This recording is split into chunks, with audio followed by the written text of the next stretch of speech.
Bonsoir Marine Le Pen. Bonsoir. Merci d'être l'invité de BFM TV. François Hollande, Manuel Valls, jugé globalement à la hauteur par les Français. En majorité, vous en faites partie ? Oui, enfin, je veux dire, dans la séquence émotion, dans la séquence d'unité nationale, dans la séquence d'hommage aux victimes, ils ont été à la hauteur. Mais la vraie séquence qui s'ouvre, celle sur laquelle ils vont être jugés politiquement, c'est la séquence de l'action, la séquence des propositions pour lutter contre un phénomène que beaucoup de Français ont découvert, pas nous, hélas. Hein. On est parfois triste d'avoir eu raison, et qui est l'importance du développement du fondamentalisme islamiste sur notre territoire et du danger terroriste qui nous frappe. Et là, ce que j'ai entendu, objectivement, j'ai trouvé ça tout à fait pas à la hauteur de la situation et du danger. On va en parler un peu plus dans le détail. Juste revenons sur le fait que vous n'avez pas participé à la marche. Beaucoup se sont demandé pourquoi vous n'y êtes pas allé individuellement, avec des amis, dans la foule, comme François Bayrou, Nicolas Dupont-Aignan, qui sont allés avec les Français. Est-ce que c'était un faux pas ? Vous le regrettez finalement ? Non, pas du tout. Mais je ne suis pas allé à Paris, mais je suis allé ailleurs. Nous sommes tous d'ailleurs allés ailleurs. Nous sommes tous allés dans les territoires de la France, dans les provinces de la France. La France, ça n'est pas que Paris. Manifestement, on ne voulait pas de la présence du Front National. Moi, je représente des millions d'électeurs et je me dois de les faire respecter, y compris par ceux qui nous gouvernent. Le fait d'exclure le Front National de cette union nationale, c'était un geste d'immense mépris à l'égard de 25% des Français. 25%, c'est 8% à peu près, parce que 25% des suffrages exprimés, ça fait 8%. Bon, d'accord, alors le Parti Socialiste donc, représente 3% des Français. Okay. Donc non, Parti Socialiste qui représente 3% des Français, parce qu'eux, ils ont fait 13, donc 13 les avec... Les Français l'ont jugé, Marine Le Pen, un petit peu. Ils ont peut-être été déçus, ils ont peut-être été surpris. Non, les journalistes... Vous avez peut-être donné le sentiment de vouloir faire de la politique à un moment difficile. Les journalistes ont jugé cela parce qu'il fallait que le Front National ait tort. Quoi qu'il fasse, il aurait eu tort.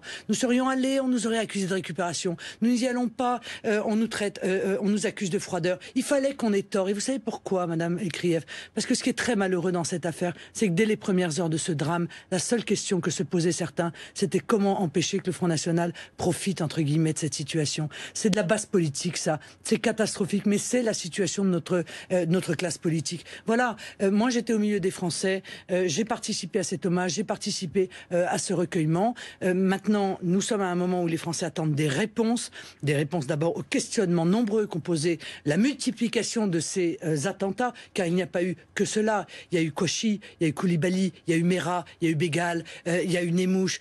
Et ils ont tous le même profil. Et qu'est-ce qu'on fait aujourd'hui pour répondre à ces questions ? Si la seule réponse, c'est l'isolement des fondamentalistes dans les prisons, oui, je vous le dis très solennellement ce soir, à l'évidence, ça n'est pas à la hauteur du problème.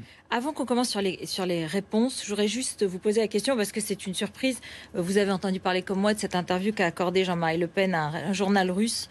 Et il dit « La fusillade chez Charlie Hebdo porte la signature d'une opération de service secret, mais nous n'en avons pas la preuve. » Jean-Marie Le Pen a fait un communiqué où il conteste formellement ses propos et la traduction qui en a été faite. Il faut dire que c'est le journal des jeunesses communistes russes. Bon, permettez-moi de ne pas avoir une confiance totale. Donc vous regrettez qu'il l'ait donné en tout cas ? Non, enfin, je veux dire, non, on est pour la liberté de la presse, mais bon, il y a un niveau de confiance qui évidemment n'est pas le même. On va écouter Manuel Valls. C'était à l'Assemblée nationale. Il faut toujours dire les choses clairement. Oui, la France est en guerre contre le terrorisme, le djihadisme et l'islamisme radical. Vous vous étonniez que ce ne soit pas dit, c'est dit. Oui, c'est dit, mais je pense qu'il y a une fracture au sein, clairement, du gouvernement. Laurent Fabius, le matin même, ou la veille, indiquait qu'il réclamait qu'on ne parle pas de fondamentalisme islamiste, comme il avait réclamé qu'on ne parle pas d'État islamique, parce que l'on se cache les yeux, et parce que on ne veut pas nommer l'ennemi. Or, je crois qu'il faut le nommer. Et en cela, Manuel Valls le fait, vous l'entendez. En cela, il a eu raison de le faire et de ne pas répondre aux injonctions auxquelles s'était soumise, d'ailleurs, je vous le signale, le président de la République et Nicolas Sarkozy, qui pendant 5 jours n'ont pas voulu appeler un chat. C'était sûrement pas rassurant pour les Français. Et il l'a appelé, et Nicolas Sarkozy l'a dit, quand il est intervenu, il a parlé de terrorisme islamiste radical. Je dirais que... Non, au bout de 5 jours, j'ai eu le sentiment, si vous voulez, qu'il y avait une espèce de sidération. On ne voulait pas, encore une fois, nommer le problème. Nommer le problème, c'est se donner les moyens de le résoudre. Voilà, encore une fois, ça fait très longtemps que le Front National tire la sonnette d'alarme sur le développement du fondamentalisme islamiste. Il y a a toute une série de signaux qui ont été lancés du développement de ce fondamentalisme islamiste, des pièces du puzzle. Et à chaque fois qu'on disait attention, là il y a une pièce du puzzle, on nous poursuivait en justice, on nous accusait d'islamophobie ou de racisme, je ne sais quoi. Aujourd'hui, le puzzle se constitue et est en train de nous sauter au visage. Vous ne craignez pas d'être isolé, je dirais presque, comme dans la manifestation aujourd'hui, parce que tout le monde fait des propositions. Non, parce personne que ne fait tout de le monde, propositions. le gouvernement, l'UMP, ils ont tous des propositions pour lutter contre ce terrorisme islamiste radical. Non, mais je n'ai rien entendu. J'ai entendu des anecdotes, des propositions anecdotiques, l'indignité nationale. Ça, c'est pour l'UMP. Oui, mais c'est dérisoire. Les vraies questions, il y en a 4 vraies questions, 4 domaines dans lesquels il faut agir tout de suite. L'immigration et les frontières. Retrouver nos frontières. Donc suspendre Schengen immédiatement et arrêter l'immigration massive, qui est évidemment, parce qu'elle est anarchique, le terreau du communautarisme. Communautarisme qui est lui-même le terreau du fondamentalisme islamiste.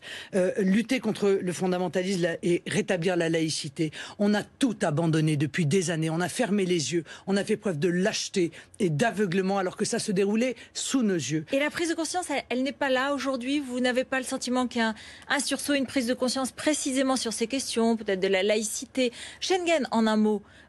En Grande-Bretagne aussi, il y a eu des attentats, pourtant ils ne sont pas dans Schengen. Ce sont des Français qui ont été les auteurs de ces actes terroristes. Changer Schengen, ça changera quelque chose? Madame Krief, la libre circulation, ça n'est pas seulement la libre circulation des hommes, c'est aussi la libre circulation des armes, c'est la libre circulation des mafias. Aujourd'hui, si nous n'arrivons pas à arrêter immédiatement un terroriste, il peut en l'espace de quelques heures avoir traversé 3 ou 4 pays. Donc nous devons de protéger nos frontières. Tous les pays responsables le font et chacun sait que l'on ne peut pas lutter sérieusement contre le terrorisme sans se donner la capacité d'avoir des protections à nos frontières et donc un contrôle à nos frontières. Et pourtant, vos députés au Parlement européen refusent de voter le fameux PNR, Passenger Name Record, c'est-à-dire ce fichier des voyageurs qui utiliseraient des lignes aériennes à l'intérieur de l'Europe et sur lesquels on saurait tout. Oui, ils le refusent avec les États-Unis, avec le Canada, d'abord parce que c'est unilatéral. Nous donnons tous nos données personnelles de l'ensemble de nos concitoyens de manière unilatérale. Moi, je ne suis pas pour des mesures comme le Patriot Act qui vise à réduire les libertés de tous, alors que nous savons pertinemment qu'un renseignement de bonne qualité est capable précisément de détecter quelles sont les personnalités à risque. Encore faut-il leur donner les moyens. C'est un peu contradictoire parce que ce fameux PNR, bien tout le monde aujourd'hui, c'est dans les propositions du gouvernement, c'est dans les propositions de l'UMP. Pourquoi toujours importer en France ce qui n'a pas marché aux États-Unis?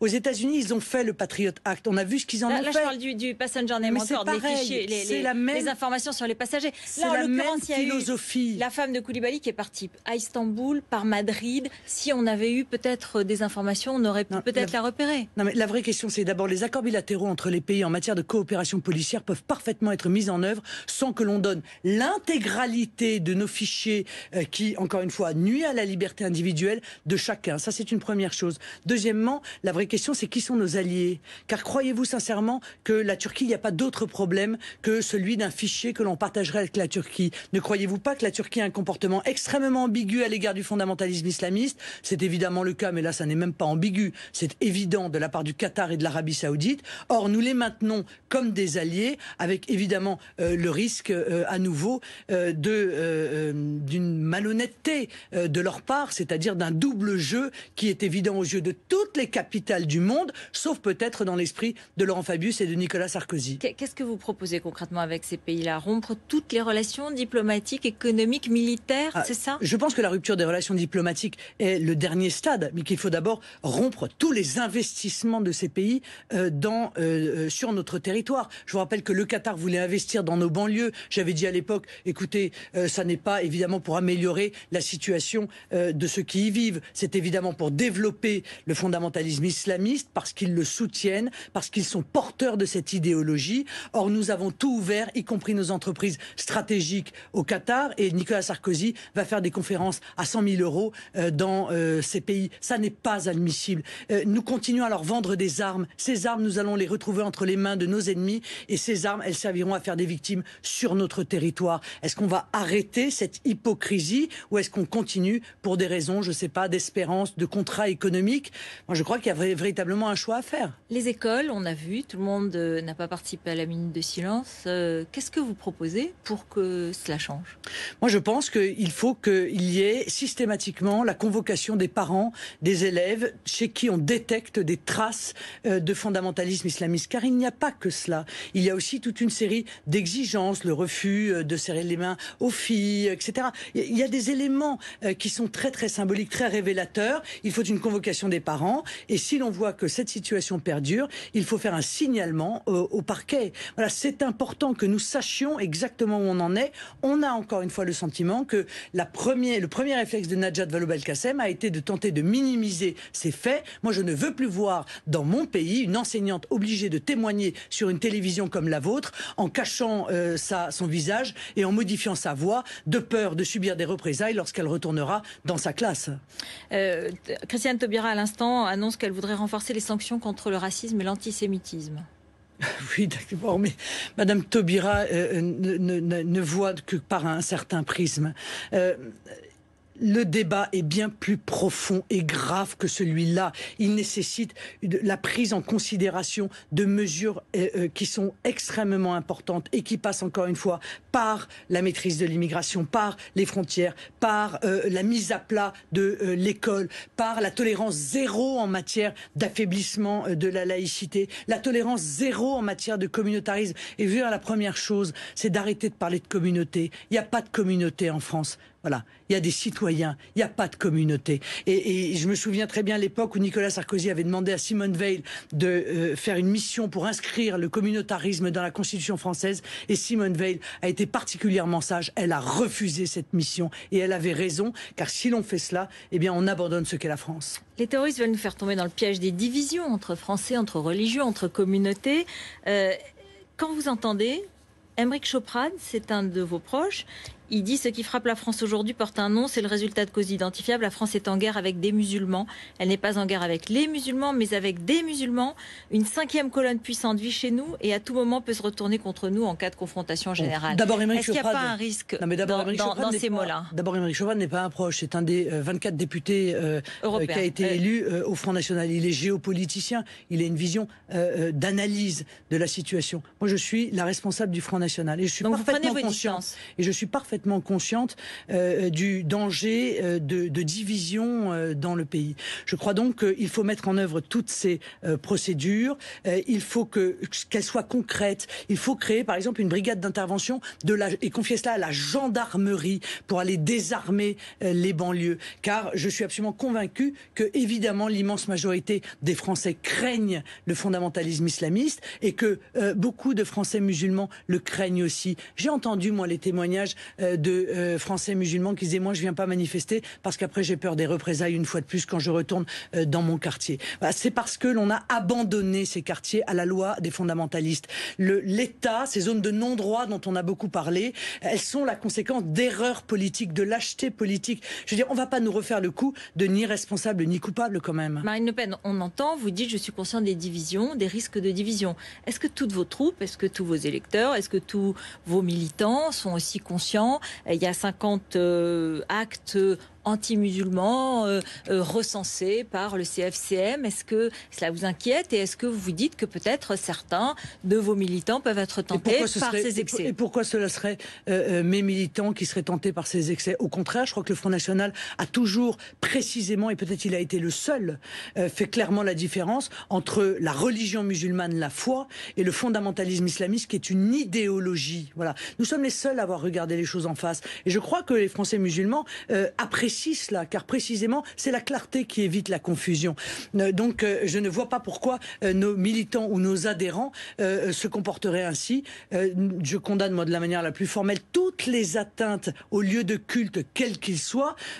Admettons tout de même que à 95%, ils sont des attaques à l'égard des lieux de culte catholiques, d'ailleurs. Il faut quand même le rappeler. Mais je crois que c'est par des mesures fortes et un discours clair que précisément on ramènera chacun à l'espérance de voir ce problème extraordinairement important réglé dans notre pays, pas par le garde-à-vous national qui a suivi l'Union nationale et qui consiste à réclamer à tous de s'aligner derrière les mesures cosmétiques qui sont aujourd'hui présentées par le gouvernement. Un mot sur Dieudonné, il a été convoqué, il sera convoqué, il y a une ouverture d'une instruction pour apologie du terrorisme, vous comprenez? Je peux vous dire que ce tweet m'a donné la nausée.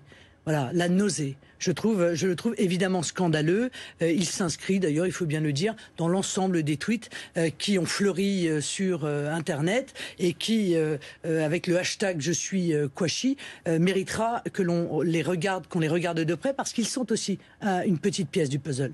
Lassana Bathily, naturalisé français? Ah ben je suis heureuse. Je pense que la nationalité française ne doit pas être acquise de manière automatique, comme le met en œuvre le droit du sol en France. Elle s'hérite ou elle se mérite. Eh bien lui, il l'a bien mérité.